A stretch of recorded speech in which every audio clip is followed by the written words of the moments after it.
ما همانیم که از یاد تو غفلت کردیم، با همین تاکسی سودا زده خلوت کردیم.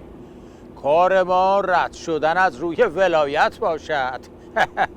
ما به این کار در این مملکت عادت کردیم. سلام علیکم، سلام علیکم. این روزا حال و روز عظما بد جوری تاریک شده، یعنی تا به خودش میگه دیگه امکان نداره اوضاع از اینی که هست بدتر بشه. یه مصیبت میاد میزنه رو شونش میگه خفه شو بابا من اومدم. آخوندام که از ترسشون دنبال سوراخ موشن. خلاصه بزاریاتیه. اوه مسافر عذری میخوام، اجازه بدین دشت اولمون چطوریات؟ بله بفرما والا. سریع برو فرودگاه. به چشم فرودگاه هم میریم. به سلامتی آزمید. میدونی لاج پشت چرا 300 سال عمر میکنه؟ نه والا. بله دیگه، چون سرش تو لاج خودشه، سوال اضافه نمیپرسه. لا اله الا الله. باشه حالا چرا ترش کردی بابا؟ این یارو ناکس چقدر شبیه عظماست. عینه‌هو تاپاله‌ای میمونه که با دوچرخه روش رد شده نصف شده باشه. حاجی ببخشید گلاب بروتون، اما قیافتون خیلی شبیه این یارو سیدعلی وافوریه ها. همین یارو عظمای دلنگون رو میگم ها. چی؟ با چی بودی؟ منظورم اینه که سریع برو دیرم شده. خب بابا مگه سر میبری؟ رفقا این یارو ناکس خیلی ناجور میزنه. مشکوکه غلط نکنم خود عظماست، تغییر قیافه داده میخواد فلنگو ببنده. الان معلوم میشه.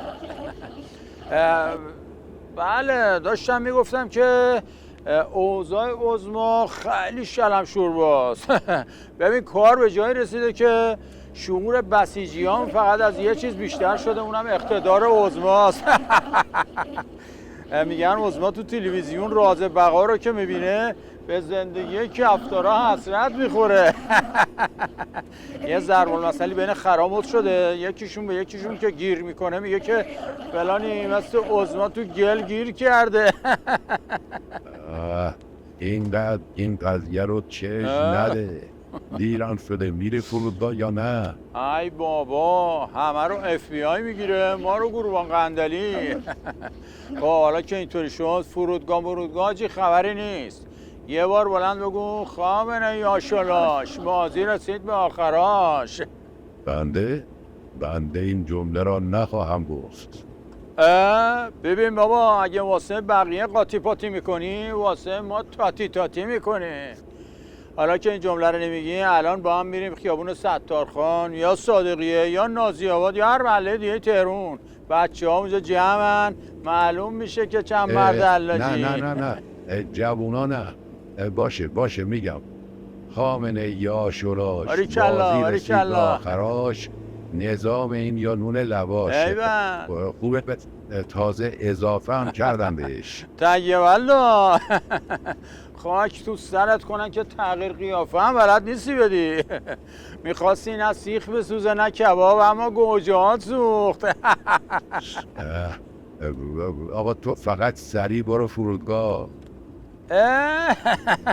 میخوای بری فرودگاه بعد از اون جیم الف جا؟